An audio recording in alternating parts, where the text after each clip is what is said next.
Hello friends, welcome to L focus. তো friends, যেমন তোমরা জানো যে প্রতিদিন রাত 8টার সময় আমাদের এই ইউটিউব চ্যানেলে ডাব্লিউপি স্পেশাল জিকে ক্লাস করানো হয়, যেখানে আমরা প্রতিদিন 30টি করে প্রশ্ন আলোচনা করব।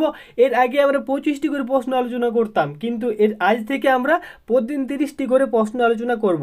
যে প্রশ্নগুলো তোমাদের এক্সামের ক্ষেত্রে ভীষণ ইম্পর্ট্যান্ট হবে, সে আবগারি পুলিশের মেন এক্সাম বলো, কনস্টেবল বা লেডি কনস্টেবল প্রি এক্সাম বলো, বা ডাব্লিউপি এসআইয়ের প্রিলিমিনারি এক্সাম বলো না কেন, সমস্ত এক্সামের ক্ষেত্রে এই 30টি প্রশ্ন কিন্তু ভীষণ গুরুত্বপূর্ণ হবে। তো ফ্রেন্ডস, আজকে হচ্ছে ক্লাস নাম্বার 13, 1 থেকে 12 অবধি অলরেডি আমরা পাবলিশ করেছি। যদি তোমরা সেই ভিডিওগুলো না দেখে থাকো তাহলে প্লে লিস্টের লিঙ্কটি আমি ডেসক্রিপশন বক্সে দিয়ে দেবো, সেখান থেকে তোমরা সমস্ত ভিডিওগুলো ওয়াচ করতে পারো। তো চলো ফ্রেন্ডস, আজকের এই ভিডিওটাকে শুরু করি। তার আগে একটা রিকোয়েস্ট, যে তোমাদের বন্ধু বান্ধবদের সাথে অবশ্যই ভিডিওটি একটু শেয়ার করে দেবে, ঠিক আছে? তো চলো ফ্রেন্ডস, আজকের এই ভিডিওটাকে আমরা শুরু করি।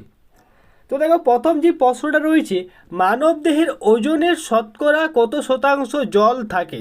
Option A 66%, option B 50%, option C 33%, আর অপশান ডি 10%।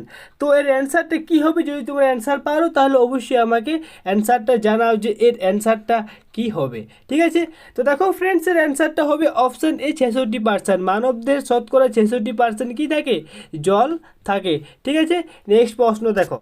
নেক্সট প্রশ্নে যাওয়ার আগে আমরা বিস্তারিত দেখে নেব। তো দেখো ফ্রেন্ডস, জল আমাদের শরীরের তাপমাত্রা নিয়ন্ত্রণ করে এবং জলের পিএইচ মানকে নিয়ন্ত্রণ করে, ঠিক আছে? আর দেখো, আর জীবদেহের প্রায় 70%-এই জল থাকে। জীবদেহে প্রায় 70% জল থাকে, ঠিক আছে? নেক্সট প্রশ্ন হচ্ছে দেখো 2 নম্বরে।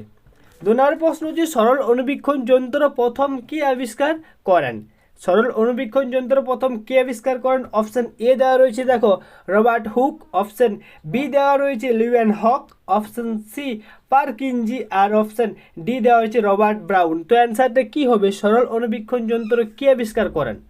তো দেখো, এর অ্যান্সারটা হবে অপশান বি লিওয়েন হক, ঠিক আছে? এর অ্যান্সার হবে অপশান বি লিওয়েন হক। দেখো, রবার্ট হুক যেটা 1665 খ্রিস্টাব্দে কী করে?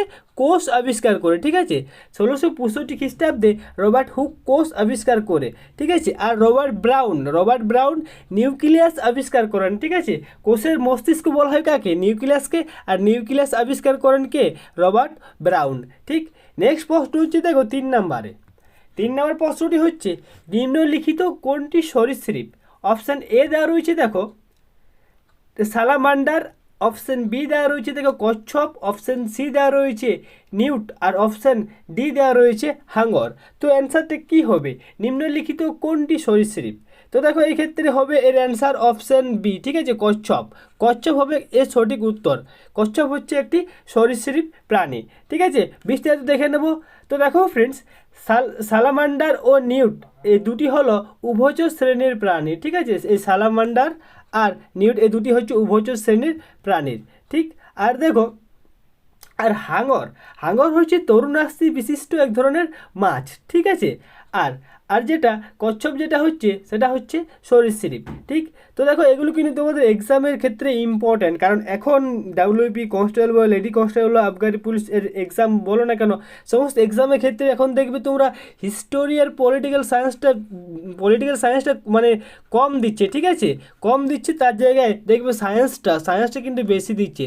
তোমরা যদি এখনকার এক্সামের মানে প্রশ্নপত্রগুলো দেখো বিগত বছরের, তাহলে তোমরা দেখতে পাবে যে এখন মানে সায়েন্সের পার্টটা কিন্তু এখন বেশি আসছে। আগে কিন্তু এত আসতো না, কিন্তু এখন দেখবে তোমাদের প্রিলিমিনারি এক্সামে প্রায় 10টি প্রশ্ন তো সায়েন্স থেকে আসছে, ঠিক আছে? মিনিমাম।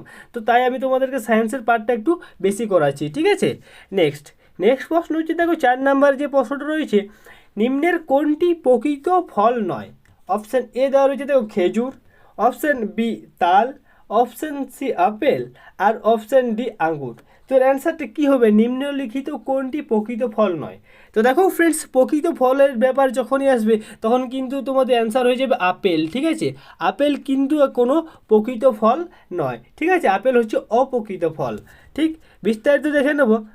আচ্ছা দেখো, বিস্তারিত কেবলমাত্র নিষিক্ত ডিম্বক সহ ডিম্বাশয়, ঠিক আছে? কেবলমাত্র নিষিক্ত ডিম্বক সহ ডিম্বাশয় ফলে পরিণত হলে তাকে প্রকৃত ফল বলে, ঠিক আছে? কিন্তু আপেলের ক্ষেত্রে সুপুষ্পক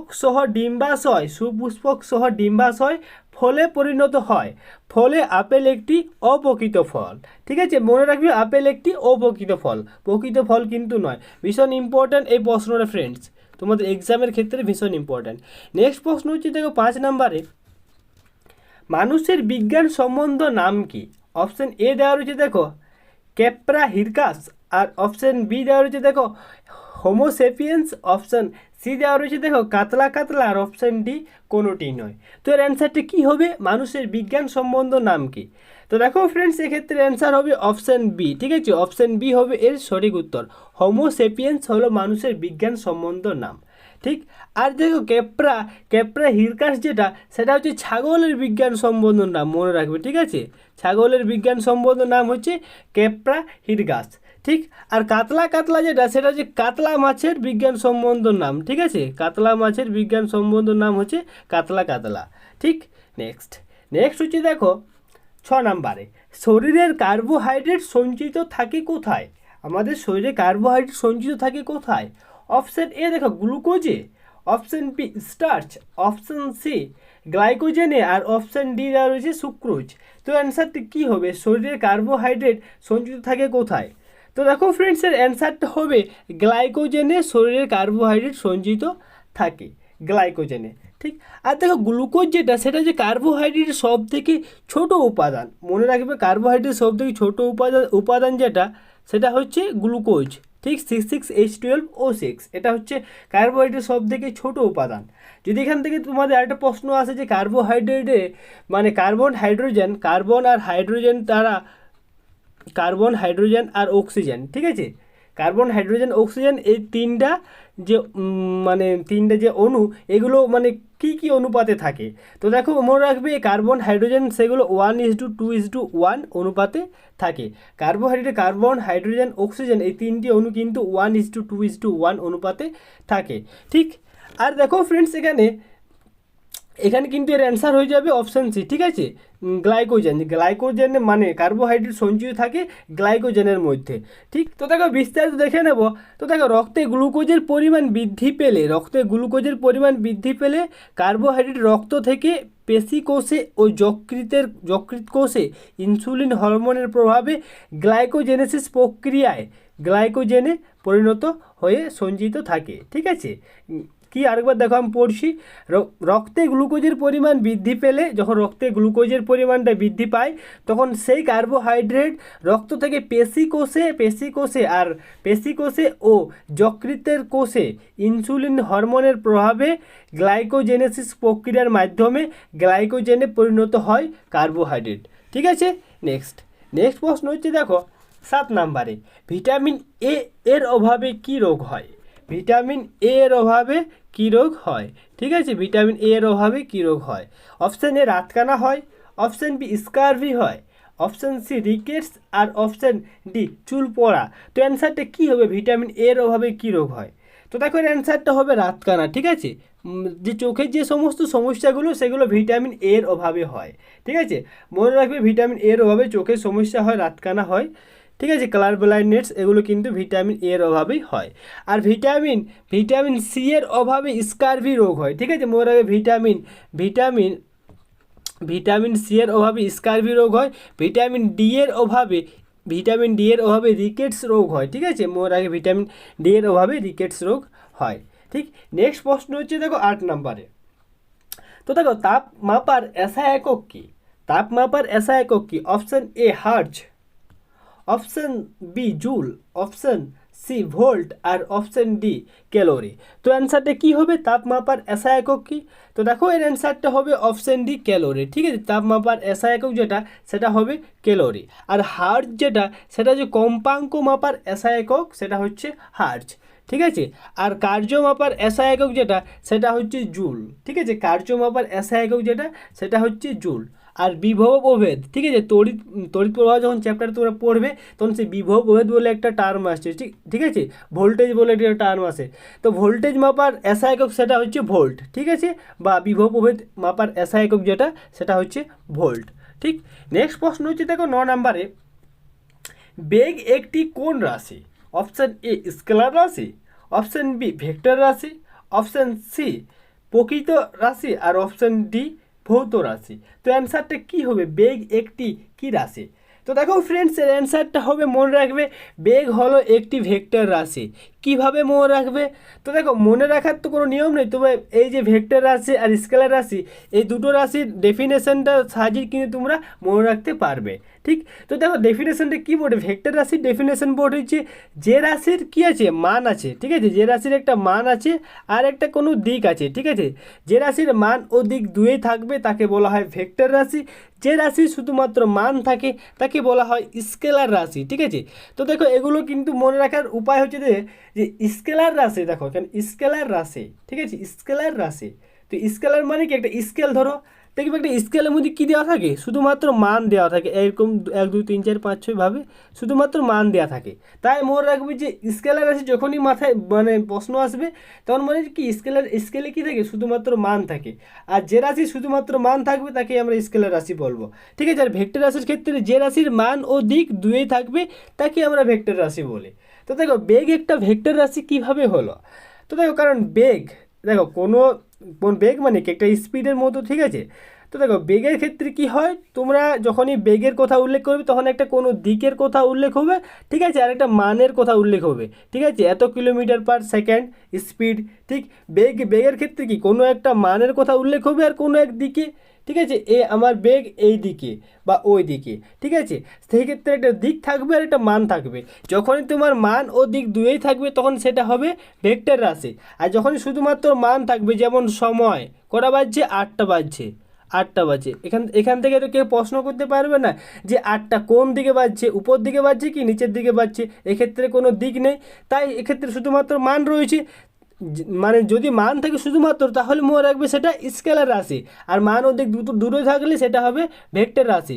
সেক্ষেত্রে দেখবে বেগ, ত্বরণ, গতিবেগ, ঠিক আছে, মন্দন, এই সমস্তগুলো হয়ে যাবে ভেক্টর রাশি। ঠিক, নেক্সট প্রশ্ন হচ্ছে দেখো 10 নম্বরে, বলের সংজ্ঞা পাওয়া যায় নিউটনের কোন সূত্র থেকে?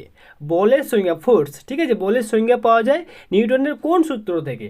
তো অপশান এ প্রথম সূত্র থেকে, অপশান বি দ্বিতীয় সূত্র থেকে, অপশান সি নিউটনের তৃতীয় সূত্র থেকে, আর অপশান ডি কোনোটিই নয়। তো অ্যান্সারটা কি হবে? তো দেখো এর অ্যান্সারটা হবে অপশান এ, ঠিক আছে, নিউটনের প্রথম ল, নিউটনের ফার্স্ট ল অফ মোশন থেকে বলের ডেফিনেশন, বলের সংজ্ঞা পাওয়া যায়, আর কি পাওয়া যায়, আর জাইড্য সম্পর্কে ধারণা পাওয়া যায়, মনে রাখবে, ঠিক আছে, আর জাইড্য সম্পর্কে ধারণা পাওয়া যায়, বলের সংজ্ঞা আর জাইড্য সম্পর্কে ধারণা পাওয়া যায় নিউটনের প্রথম সূত্র থেকে। ঠিক আছে, নেক্সট প্রশ্ন হচ্ছে দেখো 11 নাম্বার, তাজমহল কার সমাধিস্থল? তাজমহল যেটা আমাদের, ঠিক আছে, তাজমহল যেটা রয়েছে সেটা কার সমাধিস্থল? অপশান এ আকবরের, option B Shahjahan, option C Babur, আর অপশান ডি মমতাজ। তো অ্যান্সারটা কী হবে? তো দেখো এর অ্যান্সারটা হবে অপশান ডি, ঠিক আছে, মমতাজের সমাধিস্থল যেটা, সেটা হচ্ছে তাজমহল। ঠিক, এর পরের প্রশ্ন হচ্ছে দেখো 12 নম্বরে, 12 নম্বরের প্রশ্নটা হচ্ছে ভারতের প্রথম মহাকাশচারীর নাম কি? ভারতের প্রথম মহাকাশচারীর নাম কি? অপশান এ দেওয়া রয়েছে দেখো Rajendra Prasad, option B doctor Sarvepalli Radhakrishna, option C Rakesh Sharma, আর অপশান ডি দেওয়া রয়েছে দেখো সুকুমার সেন। ঠিক আছে, তো অ্যান্সারটা কী হবে, ভারতের প্রথম মহাকাশচারীর নাম কি? তো দেখো এক্ষেত্রে অ্যান্সারটা হয়ে যাবে রাকেশ শর্মা, ঠিক আছে, অপশান সি হবে এর সঠিক উত্তর। রাকেশ শর্মা হচ্ছে ভারতের প্রথম মহাকাশচারী, ঠিক আছে। আর রাজেন্দ্র প্রসাদ তিনি হচ্ছেন কি, তিনি হচ্ছেন আমাদের ভারতের প্রথম রাষ্ট্রপতি, ভারতের প্রথম রাষ্ট্রপতি হচ্ছে রাজেন্দ্র প্রসাদ। ঠিক আছে, আরেকটা প্রশ্ন রাজেন্দ্র প্রসাদ থেকে আসতে পারে যে ভারতের অস্থায়ী মানে গণপরিষদের অস্থায়ী সভাপতি হচ্ছে রাজেন্দ্র প্রসাদ। ঠিক আছে, গণপরিষদের অস্থায়ী সভাপতি হচ্ছে রাজেন্দ্র প্রসাদ। রাজেন্দ্র প্রসাদ থেকে আরেকটি প্রশ্ন হতে পারে, যেমন যে রাজেন্দ্র প্রসাদ হচ্ছেন ভারতের দুবার রাষ্ট্রপতি। ঠিক আছে, যদি প্রশ্ন করে যে স্বাধীন ভারতের দুবার রাষ্ট্রপতি হয়েছেন কোন ব্যক্তি, সেক্ষেত্রে হবে রাজেন্দ্র প্রসাদ। ঠিক আছে, সর্বপল্লী রাধাকৃষ্ণ হচ্ছে ভারতের উপরাষ্ট্রপতি, ভারতের প্রথম উপরাষ্ট্রপতি হচ্ছেন ডক্টর সর্বপল্লী রাধাকৃষ্ণ। ঠিক আছে, আর রাকেশ শর্মা হচ্ছে ভারতের প্রথম মহাকাশচারী। ঠিক, আশা করছি মনে থেকে যাবে। নেক্সট প্রশ্ন হচ্ছে দেখো 13 নাম্বার, ভারতের প্রথম মহিলা প্রধানমন্ত্রীর নাম কি? ভারতের প্রথম মহিলা প্রধানমন্ত্রীর নাম কি? সবাই পারবে। অপশান এ দেওয়া রয়েছে দেখো ইন্দিরা গান্ধী, অপশান বি সাক্ষী মালিক, অপশান সি দীপা কর্মকার, আর অপশান ডি সুচেতা কৃপালিনী। তো অ্যান্সারটি কী হবে, ভারতের প্রথম মহিলা প্রধানমন্ত্রীর নাম কি?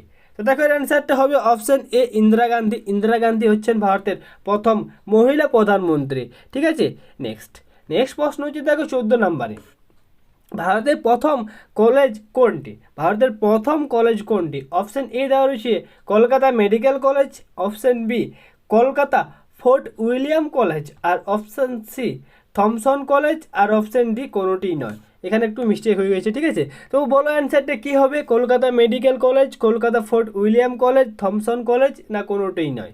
তো দেখো এর অ্যান্সারটা হবে অপশন বি হবে এর সঠিক উত্তর। কলকাতা ফোর্ট উইলিয়াম কলেজ হচ্ছে ভারতের প্রথম কলেজ। ঠিক আছে, নেক্সট প্রশ্ন হচ্ছে দেখো, নেক্সট প্রশ্ন হচ্ছে 15 নাম্বার, ভারতের রেলপথের জনক কাকে বলা হয়? ঠিক আছে, অপশন এ অ্যারিস্টটলকে বলা হয়, option B Herodotus, option C Lord Dalhousie, আর অপশন ডি চার্লস বেবেজ। তো অ্যান্সারটা কী হবে? ভারতের রেলপথের জনক কাকে বলে? তো দেখো এর অ্যান্সারটা হবে অপশন সি লর্ড ডালহৌসি। ঠিক আছে, লর্ড ডালহৌসিকে ভারতের রেলপথের জনক বলা হয়। অ্যারিস্টটলকে কি বলা হয়? অ্যারিস্টটলকে বায়োলজির জনক বলা হয়, মনে রাখবে। ঠিক আছে, বায়োলজির জনক বলা হয় অ্যারিস্টটলকে। ঠিক, আর দেখো, আর হেরোডোটাসকে কি বলা হয়?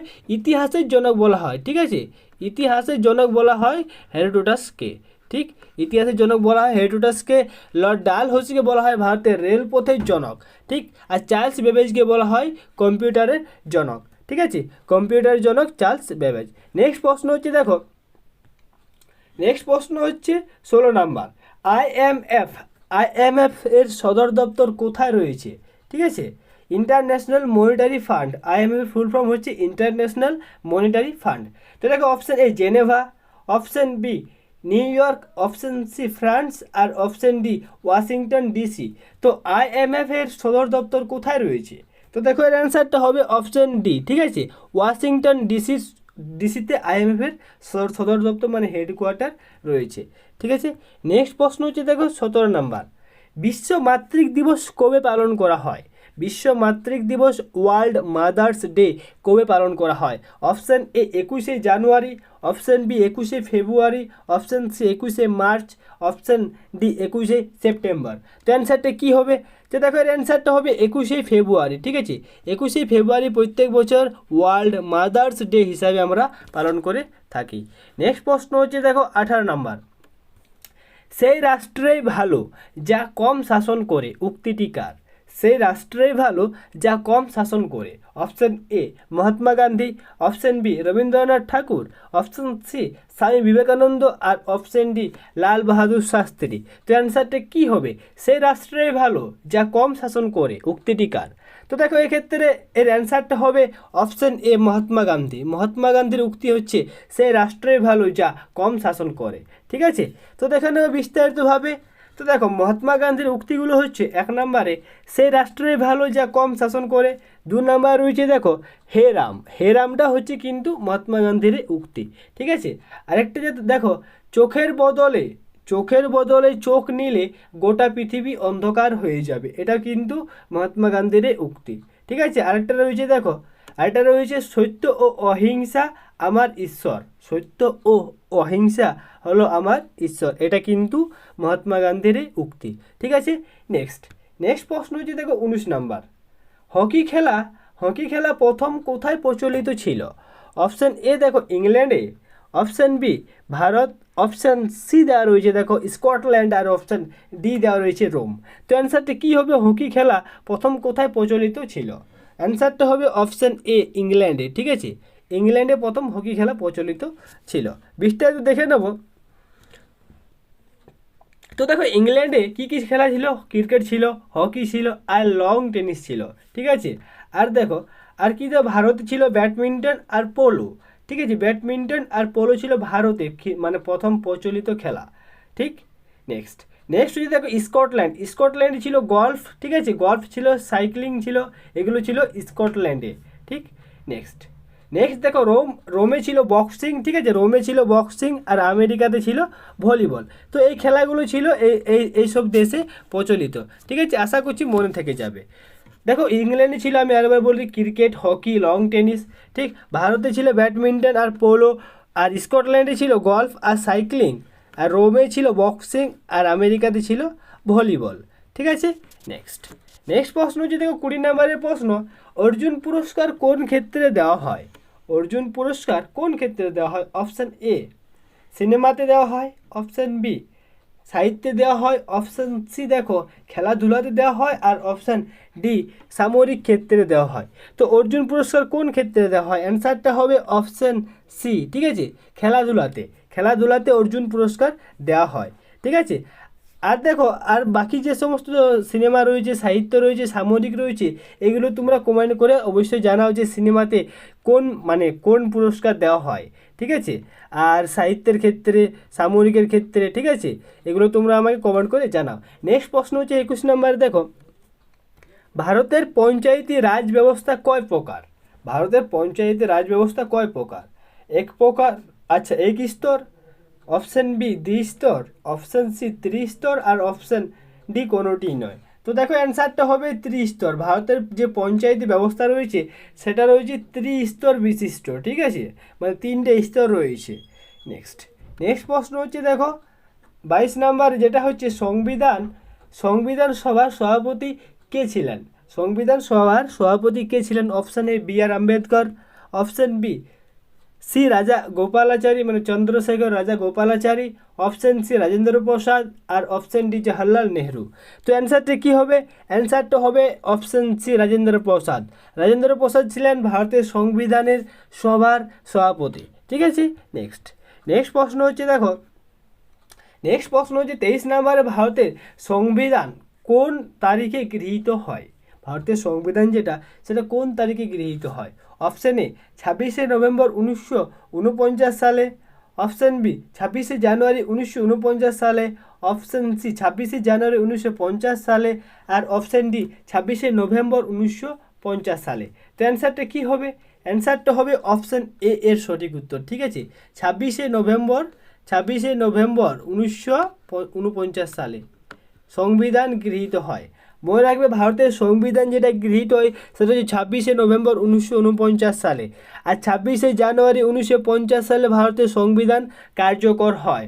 ভারতের সংবিধান কার্যকর হয় 26শে জানুয়ারি 1950 সালে। ঠিক আছে, কার্যকর হতে সময় লেগেছিল 2 বছর। ঠিক আছে, 2 বছর 11 মাস আর 18 দিন। 2 বছর 11 মাস 18 দিন ভারতের সংবিধান কার্যকর হতে সময় লেগেছিল। নেক্সট দেখো 24 নম্বরে যে প্রশ্নটা রয়েছে, রাজ্যসভার সদস্যদের মেয়াদকাল কত বছর? রাজ্যসভার সদস্যদের মেয়াদকাল কত বছর? অপশান এ 4 বছর, অপশান বি 5 বছর, অপশান সি 6 বছর, আর অপশান ডি 8 বছর। তো অ্যান্সারটা কী হবে? অ্যান্সারটা হবে অপশান সি 6 বছর। রাজ্যসভার সদস্যদের মেয়াদকাল হবে 6 বছর। ঠিক আছে, মনে রাখবে রাজ্যসভার সদস্যদের মেয়াদকাল হচ্ছে 6 বছর, আর লোকসভার ক্ষেত্রে হয়ে যাবে 5 বছর। ঠিক আছে, লোকসভার সদস্যদের মেয়াদকাল হচ্ছে 5 বছর। নেক্সট প্রশ্ন হচ্ছে দেখো 25 নাম্বার, বর্তমানে ভারতীয় সংবিধানে মৌলিক অধিকারের সংখ্যা কয়টি? অপশান এ 7টি, অপশান বি 6টি, অপশান সি 8টি, আর অপশান ডি 11টি। বর্তমান ভারতীয় সংবিধানে মৌলিক অধিকারের সংখ্যা কয়টি? তো দেখো অ্যান্সারটা হবে অপশান এ 8টি। ঠিক আছে, মৌলিক অধিকারের সংখ্যা হচ্ছে 8টি, আর মৌলিক কর্তব্য সংখ্যা জিজ্ঞেস করলে সেক্ষেত্রে হবে 11টি। ঠিক আছে, ফান্ডামেন্টাল রাইটস হচ্ছে 8টি। ঠিক আছে, 6টি। ফান্ডামেন্টাল রাইটস হচ্ছে 6টি, আর যদি তোমাকে জিজ্ঞাসা করা হয় যে ফান্ডামেন্টাল ডিউটি সেক্ষেত্রে হবে 11টি। ঠিক আছে, নেক্সট প্রশ্ন হচ্ছে দেখো 26 নম্বরে, সুপ্রিম কোর্টের প্রধান বিচারপতিকে কে নিযুক্ত করে? সুপ্রিম কোর্টের প্রধান বিচারপতিকে কে নিযুক্তি করে? অপশান এ রাষ্ট্রপতি করে, অপশান বি প্রধানমন্ত্রী করে, অপশান সি রাষ্ট্রপতি সুপ্রিম কোর্ট ও হাইকোর্টের রাষ্ট্রপতি ও সুপ্রিম কোর্ট ও হাইকোর্টের বিচারপতি নিয়ে করে, আর অপশান ডি কোনোটিই নয়। তো অ্যান্সারটা কী হবে? অ্যান্সারটা হবে অপশান সি হবে এর সঠিক উত্তর। ঠিক আছে, রাষ্ট্রপতি আর কি সুপ্রিম কোর্ট ও হাইকোর্টের প্রধান বিচারপতিরা। ঠিক আছে, রাষ্ট্রপতি, সুপ্রিম কোর্ট ও হাইকোর্টের বিচারপতিরা মিলে সুপ্রিম কোর্টের প্রধান বিচারপতিকে কী করে নিযুক্ত করে। ঠিক আছে, নেক্সট প্রশ্ন হচ্ছে দেখো 27 নাম্বার, ভারতের পঞ্চায়েতি রাজ ভারতের পঞ্চায়েতি রাজ কত সালে শুরু হয়? অপশান এ 1959 সালে, অপশান বি 1956 সালে, অপশান সি 1960 সালে আর অপশান ডি 1971 সালে। তো ভারতের পঞ্চায়েতি রাজ যেটা সেটা শুরু হয় মনে রাখবে 1959 সালে। ঠিক আছে, 1959 সালে ভারতের পঞ্চায়েতি রাজ শুরু হয়। নেক্সট প্রশ্ন হচ্ছে দেখো 28 নম্বরে, ভারতের রাজ্যসভার সভাপতিত্ব কে করেন? ভারতের রাজ্যসভার সভাপতিত্ব কে করেন? অপশন এ রাষ্ট্রপতি, অপশন বি উপরাষ্ট্রপতি, অপশন সি প্রধানমন্ত্রী আর অপশন ডি স্বরাষ্ট্রমন্ত্রী। তো এর অ্যান্সার হবে মনে রাখবে উপরাষ্ট্রপতি। ঠিক আছে, ভারতের রাজ্যসভার সভাপতিত্ব করেন উপরাষ্ট্রপতি। আর যদি প্রশ্ন করে যে ভারতের লোকসভার সভাপতিত্ব কে করেন, সেক্ষেত্রে মনে রাখবে স্পিকার। ঠিক আছে, স্পিকার সেক্ষেত্রে লোকসভা সভাপতিত্ব করেন আর রাজ্যসভা সভাপতিত্ব করেন উপরাষ্ট্রপতি। ঠিক, নেক্সট প্রশ্ন হচ্ছে দেখো 29 নম্বরে, মূল সংবিধানে সুপ্রিম কোর্ট মোট বিচারপতির সংখ্যা কয়টি? মূল সংবিধানে সুপ্রিম কোর্টে মোট বিচারপতির সংখ্যা কয়টি? অপশান এ 7টি, অপশান বি 9টি, অপশান সি 8টি আর অপশান ডি 10টি। তো মূল সংবিধানে সুপ্রিম কোর্টে মোট বিচারপতির সংখ্যা মনে রাখবে 10টি। ঠিক আছে, মূল সংবিধানে 10টি রয়েছে। এখন কিন্তু অনেক বেড়ে গেছে, বর্তমানে সুপ্রিম কোর্টে বিচারপতির সংখ্যা অনেক বেড়ে গেছে। বর্তমানে আগে যে মূল সংবিধান, সেই মূল সংবিধানে ছিল মনে রাখবে 8টি।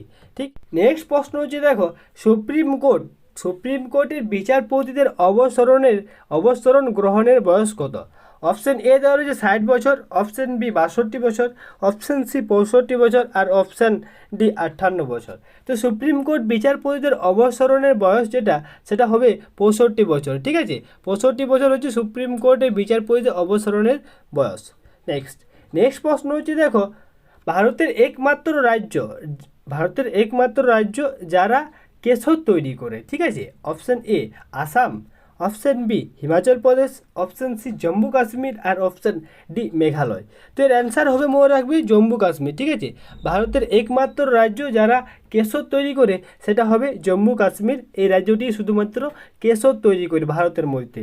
ঠিক আছে, তো ফ্রেন্ডস আজকে আমরা 30টি প্রশ্ন কমপ্লিট করলাম। আশা করছি তোমরা সমস্ত প্রশ্নগুলোরই অ্যান্সার দিয়েছো। কটি প্রশ্নের অ্যান্সার দিয়েছো অবশ্যই কমেন্ট করে জানাও। ঠিক আছে, আর ভিডিওটা ভালো লাগলে অবশ্যই ভিডিওকে লাইক করবে, নতুন হলে অতি অবশ্যই চ্যানেলটিকে সাবস্ক্রাইব করে নেবে এভাবে নতুন ভিডিও পাওয়ার জন্য। তো ফ্রেন্ডস, যেমন তোমরা জানো যে প্রতিদিন রাত 8টার সময় আমাদের ডাব্লিউপি স্পেশাল জিকে ক্লাস হয়, যেখানে আমরা 30টি প্রশ্ন আজ থেকে আলোচনা করব। ঠিক, তো ফ্রেন্ডস চলো দেখা হবে নেক্সট দিনে। ঠিক আছে, প্রতিদিন রাত 8টার সময় আমরা এই ভিডিওটি তোমাদের সামনে নিয়ে আসবো। ঠিক আছে।